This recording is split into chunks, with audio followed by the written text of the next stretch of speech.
I apologize for making y'all wait. Very, very not cool of me. So I hope y'all are having a blessed day and a wonderful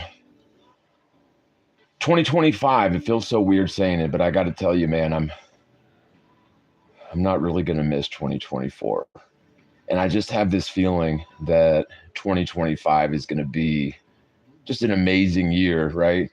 I mean, so we had the whole puppy thing happen during 2024, which is pretty big. And I think that we're going to see more of that sort of thing popping off because, in my humble opinion, Diddy's probably a snitch, right? So he's not going to live by any sort of code when, you know, it could be the difference between like hundreds of years in prison and, you know, like maybe a slap on the wrist. I don't know. But anybody that thinks that Diddy's not there snitching, like, I don't know, man. Like, from what I gather, even his daddy was like a professional snitch. I mean, that's just allegedly hearsay for entertainment purposes only. But, you know, it doesn't take a rocket scientist or like a rocket scientist to figure out, you know, with the evidence presented that Diddy's daddy was a professional snitch too. At least that's my opinion. So anyway, I don't know how we got onto Diddy, but I just feel like 2025 is going to be a big, big year for revelation, right? And so like the evil spiritual wickedness in high places, they like get frantic and they know that their time's short. And so they try to use their same old tactics that are way outdated and people are wise to. And so pretty much anything and everything that they try to, you know, pass off on the people, like we just, you know, we're hip to their bullshit. And so it doesn't really fly anymore. And in fact, you know, all of the attempted weapons that are forged against certain truths in 2025 are basically going to blow up in your face. So it is definitely best to align yourself with the truth. You know, don't go around actively and intentionally deceiving people, at least not in 2025. Okay, because I just feel like the tides have finally shifted. And I just feel like it's really going to be all downhill from here. That's my optimistic side. Now, of course, you know, I'm not one of those big fanboys for Trump or Elon Musk or anything. Quite the opposite. Like, you know, I've been aware of Donald Trump's persona for a long time before he was ever president in, you know, 20 whatever. And so, you know, anybody that's been following Donald Trump for a long time knows that, you know, he's been, or at least the caricature of him on TV is kind of a butthole. But at the same time, you know, I do feel like we dodged one hell of a bullet with Kamala, the district attorney Harris, you know, who made a fortune locking up people, predominantly, most likely black people, and dividing families, probably predominantly black families. And yet she claims to be a down home black person or like an African American or whatever, which is just, you know, it's just absurd. So I think that we did dodge a bullet with Kamala, although, you know, it remains to be seen exactly what Trump is going to do in 2025. He has mentioned things like nixing the Department of Education, which I think is a brilliant idea. And in fact, I don't think he should stop there. I think he should probably go on to bigger and better things as well, like, you know, the non-federal, non-reserve, non-bank. You know, the entity that has been stealing everybody's money for the last 110 years, 112 years, actually. I mean, it's high time for that to end too. And, you know, when you get rid of the Fed, the non-federal, non-reserve, non-bank that is owned by private shareholders that are probably China, right? When you get rid of them, then you inherently also get rid of the IRS, right? Because you don't. What do you need to hunt down people for taxes when you know when there is no such thing as an income tax, right? I mean, I definitely understand the necessity of maybe taxes on the money that you spend, you know, in order to go into programs like, you know, betterment of the country and education and roads and rails and bridges and things like that. But the fact of the matter is our tax dollars do not go towards that. They go towards the interest on the loans that the Fed loans to the government. Okay. and they don't even cover the interest. So we're sort of like upside down in our loans to the from the Fed, right? Which is absurd because the responsibility to basically produce and evaluate the value thereof, or to set the value of the currency, is strictly and inherently the responsibility of Congress. Okay. And basically in 1913, with the Federal Reserve Act, they secretly and connivingly stole that right from Congress, and we've just all sort of went along with it ever since, right? So like the Federal Reserve was implemented in order to prevent things like hyperinflation of the currency, and then we got the Great Depression, right? So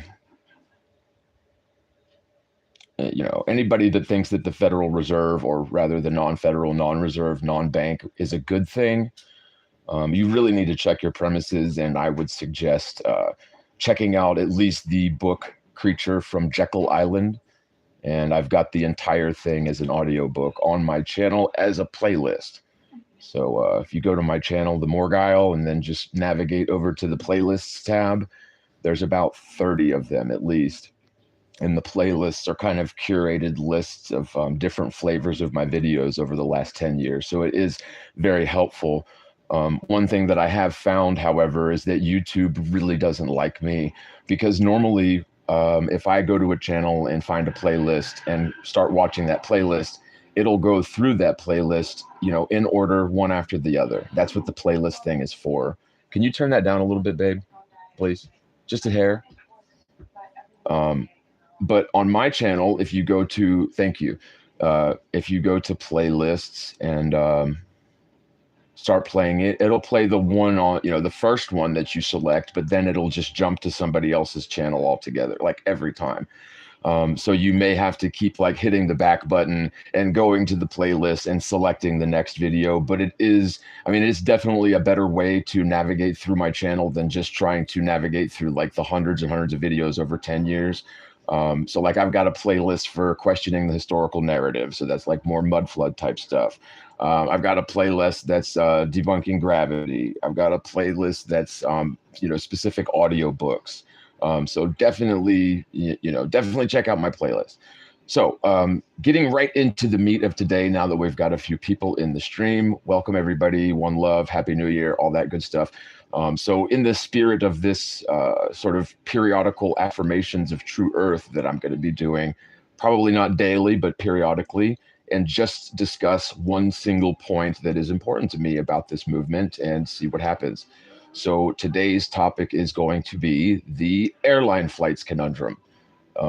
Now, the airline flights conundrum is, and let me get some thumbs up in the chat. There's 28 of y'all there and only 10 thumbs. So come on now, let's show some love, get more people in the stream if you don't mind. Help me out here. Show a brother some love. Okay. So the airline flights conundrum, it basically goes like this. And this is something that occurred to me when I was like around 10 years old when I took my first flight. Still only 10 thumbs, so we'll see what happens. Okay, I'm not going to tell you the story until I get a dozen thumbs. No, I'm kidding. I'm not going to do that to you. Oh, let me put my phone on Do Not Disturb, y'all. I'm sorry. Hold on.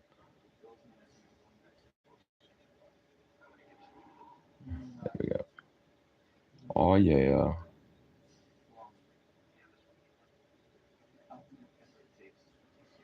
Okay, sorry. Okay, so the airline flights conundrum is like this, and realized this first time I took a flight. It was from Florida to Texas, and then I had a return ticket back for like 2 weeks later or whatever it was. And it was amazing and everything. Flight is definitely experience, your first flight. But then after a while, the luster kind of wears off, and as a 10-year-old kid or whatever, you do get a little bit bored. And so I got to thinking, God, this is, even though we're going really fast, it is a long flight. I can't remember exactly, maybe 2.5 hours or something. I don't know, not super long. But, I got to thinking, okay, so if we're going west and the Earth is spinning east, then, this is going to be a lot easier, shorter of a flight than the return flight back home to Florida. And I was like, oh, Lord, so how long is the return flight home going to be, 2 weeks from now or whatever? So I got to looking at the ticket and I realized that the duration of the flights was the same. So even though, yeah, you go through a time zone, each way. And so the math, I just, I kind of was second guessing myself just to make sure, because I was certain I predicted that the westbound flight would be shorter, right? And I was kind of astonished, to be honest, as a 10-year-old kid, that the durations were identical. And for the life of me, I couldn't rectify this. And when I got off the plane, I think the first thing I told my aunt, I couldn't wait to tell her, was, I figured out the Earth isn't spinning because, the flight durations thing, they're the same. How could the Earth be spinning, supersonic, like, at this latitude, basically faster than the speed of sound, Florida and Texas, and these two flights be identical in duration? And basically the thing that she told me, hey babe, could you turn that down a hair, please? All right, fine. This is not a good place to do this.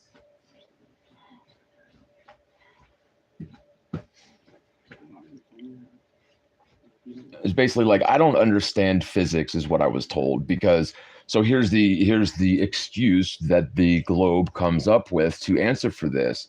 Okay. And like, I didn't have any sort of motive as a 10-year-old kid. Like, the data that I had in front of me didn't make sense, right? And I was in my opinion, it was just really solid evidence against the whole concept of axial rotation, at least, right? So the apologetics goes like this. Okay. So before the plane takes off, it's spinning east with the Earth at, say, 800 miles an hour, right? So since the plane is spinning with the Earth prior to takeoff, it remains spinning with the Earth east at 800 miles per hour for the duration of the flight. Okay. And the mechanism of that is via the atmosphere. Okay. And the atmosphere is essentially velcroed to the ground. So the atmosphere is, according to this argument, is synchronized in lockstep with the spin of the Earth. And so it is that medium of the atmosphere, which behaves as sort of a liquid on the macro level, that's carrying the plane east with it at 800 miles an hour the entire time, okay, along with the ground and the destinations. And so the plane, even though it is flying west at, say, 500 miles an hour ground speed, it is also still simultaneously racing east at 800 miles an hour, okay? And so the same thing, sort of opposite thing, goes for the return flight. It is spinning with the Earth prior to takeoff, and after it takes off, it continues spinning with the Earth and goes beyond that frame of reference in order to ensure that these two flight times are, at least some of the time, virtually identical in duration. Okay. Now, sometimes you'll have instances where these flights are about an hour off, or like a half an hour off. And it does seem to be a seasonal thing, okay? And so you definitely have winds aloft that aviation, the aircrafts take advantage of in order to increase their ground speed. So you have winds aloft that can be very fast, and it's like called the jet streams, right? And harkening back to the Book of Enoch, it's really interesting when you think of it in that context, isn't it? But yeah, so you definitely have winds aloft and jet streams that the planes can take advantage of.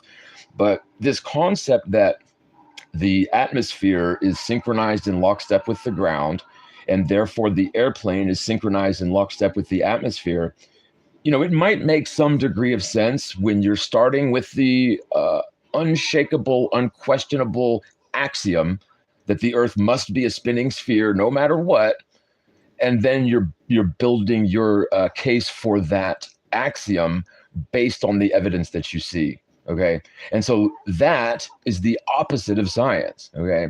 What we need to be able to do is just demonstrate this sort of thing with this, with the atmosphere on a scaled down example. Okay. Now, here's the thing. When you try to demonstrate these allegations of the globe on a scaled down example, it falls apart very quickly. Okay. And so, just to give you one example of something that I've done personally, and I urge anyone and everyone to do, is to scale this down. Okay, so get on a train, preferably one that is going to, at some point in its journey, go very straight at a very consistent speed, right? And so when you're going straight down the tracks at, say, 50 miles an hour in a train, you will notice that if you start jogging towards the front of the train as it's moving forward, it is slightly more difficult than jogging towards the rear of the same train. Okay, so like when you're jogging towards the rear of the moving train, the train, like the seats that you're running past, are it's kind of like the train's doing most of the work for you. It really truly is. And so what this means is that yes, if you're traveling straight and you are fixed to the frame of reference with some larger body like the train or like the spinning ball Earth, that momentum, that reference frame, is only lent to you as the secondary body temporarily, okay? And once you begin accelerating away from that frame of reference and you are no longer attached to that primary body by way of friction or some sort of fastening, then that frame of reference is not a permanent thing that is permanently tattooed onto the secondary body. And that's just talking about straight line rectilinear travel. Okay, when you start talking about curvilinear rotational motion, that is an entirely horse of a different color. Okay, and it adds more problems to the globe. But I think the point that I need to make is that just on a rectilinear sort of frame of reference, it is not a permanent thing that is tattooed to the secondary objects, right? It is only temporary. And if you like, so like if you flip a coin in the car going down the highway, no, the coin is not going to fly towards the rear, right? But if you were to, say, attach jet engines to that coin somehow, that coin is not going to remain traveling 50 miles an hour and, consistent with your frame of reference indefinitely, okay? So one of the first fundamental laws of motion is that an object in motion will maintain its velocity until and unless enacted upon by some other force, right?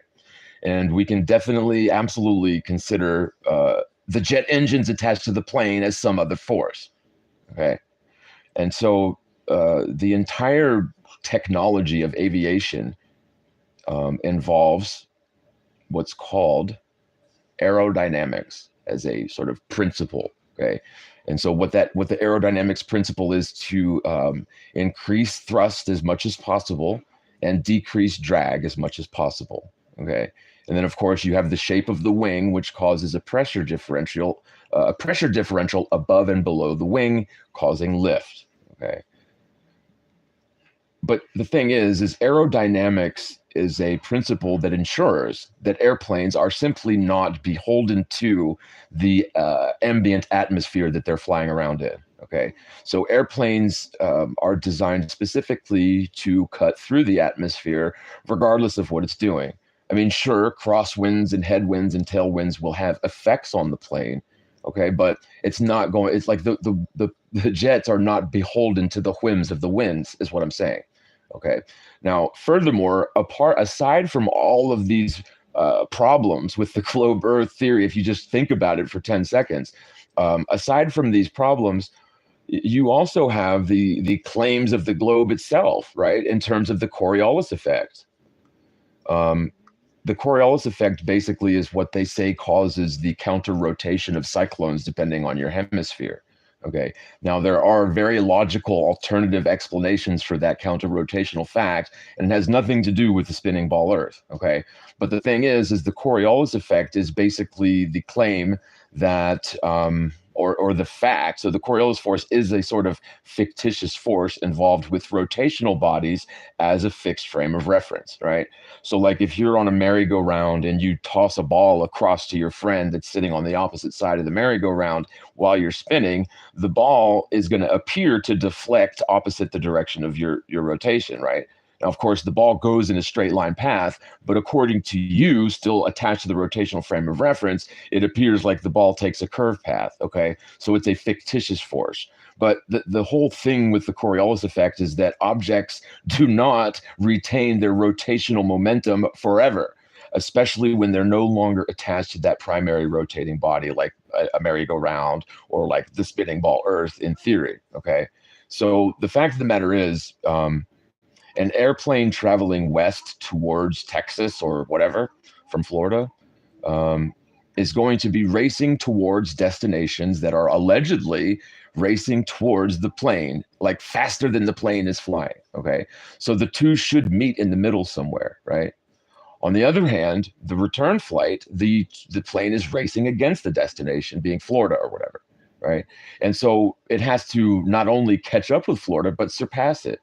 Okay. And the fact of the matter is at least some of the time, these two flights are identical in duration, very close. Okay. And sometimes the eastbound flight is like a lot shorter than the westbound flight, which is the opposite of what you'd expect if the destinations were all racing towards the east. Okay. The argument that the atmosphere tattoos planes momentum to the frame of reference with the Earth is absurd. Okay. I would love to see any example of atmosphere being attached to the Earth. I can show you videos of clouds, layers of clouds traveling in opposite directions at the same time while the wind is blowing yet another direction on the ground, right? So this concept that the air is tattooed to the frame of reference with the Earth is absurd. Also, can you demonstrate anything like that in reality? The answer is no. Okay. You have the contradictions with the Coriolis effect. So, like, you've got Neil deGrasse Tyson saying that field goals are deflected into the into the goalposts by Coriolis effect. So, footballs kicked are affected by the spin of the Earth, but airplanes traveling on their own volition, velocity, and navigation are not. That is absolutely absurd. And the basic laws of physics demand that the spinning ball Earth postulation about this is abject nonsense and is debunked by very simple physical demonstrations. Okay. The only reason that this argument is continuing to go on for as long as it is because all of us, every last one of us, was convinced of this nonsense during our formative years while we were just little kids. Okay. And it is very difficult to let go of core beliefs that we've held for, our entire lives. Okay. And I do sort of believe that this is a very good explanation as to why they introduced things like Santa Claus, the Easter Bunny, and the Tooth Fairy into the milieu while we're all little kids. Okay. Because when they finally do tell us that all that was bullshit, it kind of breaks our heart and it leaves like a Santa Claus sized hole in our hearts, right? And it just so happens that the spinning ball Earth is equally as nonsensical as the, as the lore behind Santa Claus, right? I would say that the spinning ball Earth is more absurd than Santa Claus, right? But the thing is that the neural pathways had already been set up on us as little kids to where the spinning ball Earth fits that Santa-shaped hole very nicely, in my opinion. What's up, No One's Flower? One love. What's up, Awakened Mind? Hey guys, 100, damn right. This Flat Earth psyop has produced two new religious cults, the Flat Earth believers and the Flat Earth deniers.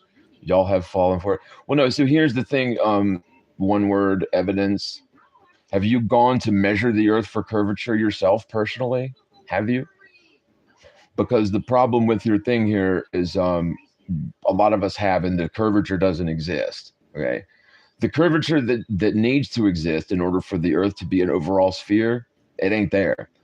The surface of standing water for miles and miles and miles is level, just as it appears. Okay, it's not a psyop. Okay, the psyop is something that we've all been subjected to since we were little kids.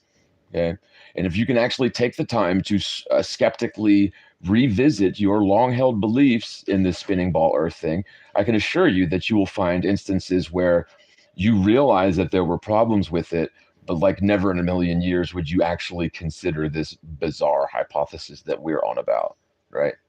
So like, for example, one thing that I recognized even as a youngin was the problem with, gas pressure.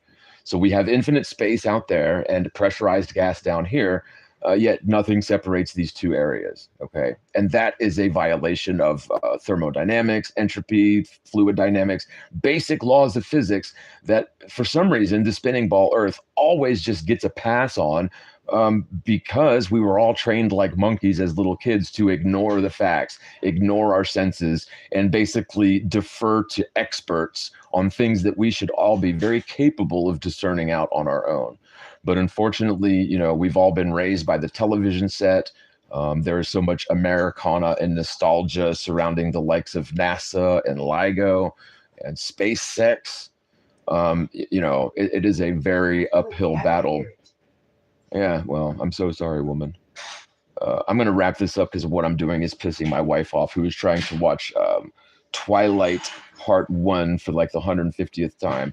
So that's super important. But I just want to let y'all know. Well, let me just round out the argument about the flights conundrum, okay? Because the problem is, this is a very obvious debunk of spinning ball Earth. It absolutely proves that we are stationary. And the evidence is the duration. The data is the duration of these flights. Okay. And instead of doing triple Lindy's of theoretical acrobatics to apologize for this, maybe you should just consider, for argument's sake, just consider the potentiality that maybe the Earth is at rest. Okay. And if you just consider that, okay, and instead of focusing your efforts on trying to debunk flat Earth, maybe you should focus your efforts on revisiting your beliefs in spinning ball Earth and skeptically try to debunk the spinning ball Earth. Okay.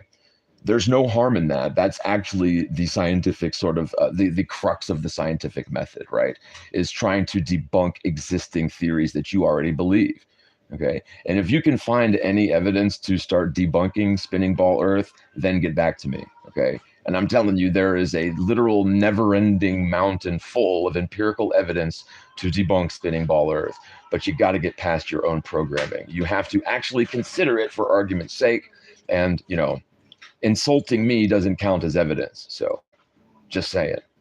All right, you guys, one love. I'll be streaming from the office probably later today or tomorrow. I've got some stuff I wanted to share with you guys, but I wanted to do this sort of daily affirmation or periodical affirmation for the first time in 2025, and we will make a, we'll make a habit of it.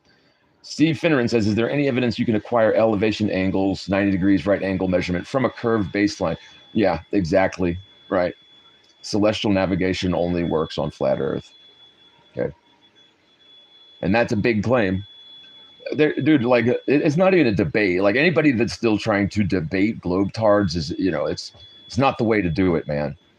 Because you can't debate a child about Santa Claus, right? You're giving the topic way too much credit, okay?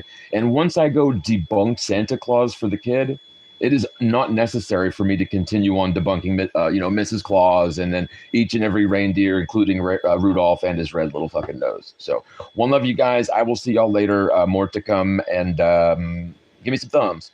Gotta have them thumbs. Y'all be good, man. See ya.